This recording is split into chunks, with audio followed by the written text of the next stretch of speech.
নাচ আমার বরাবরই ভালো লাগে। একজন মেকআপ আর্টিস্ট হওয়ার পাশাপাশি আমি যে একজন ক্লাসিক্যাল ডান্সারও, এই বিষয়টি হয়তো তোমাদের সকলেরই অজানা। জানবেই বা কী করে? এই বিষয় নিয়ে তো কোনোদিনও আলোচনাই হয়নি।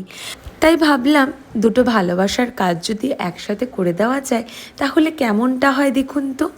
আমার ক্লাসে আমি বরাবরই চেষ্টা করি নতুন কিছু লুক দেখানোর। আর যেমন ভাবনা তেমন কাজ, আমার যে ডিজাইনার রয়েছে অর্থাৎ সাজকর, ওদের সাথে একটু কথা বলে কনসাল্ট করে এই লুকটা ডিসাইড করা হলো। ভাবলাম নাচের সাজে আজকে সাজিয়ে তুলবো আমার এই সুন্দরী মডেলকে। আর বিশ্বাস করুন, সেই সাজ যে ওকে এত মানাবে আর ও যে এত ভালো করে ফুটিয়ে তুলবে এই সাজ, আমি না প্রথমে ভাবতেও পারিনি। কিন্তু বিশ্বাস ছিল নিজের ওপর, সাথে আমার এই পছন্দের মডেলের ওপরও।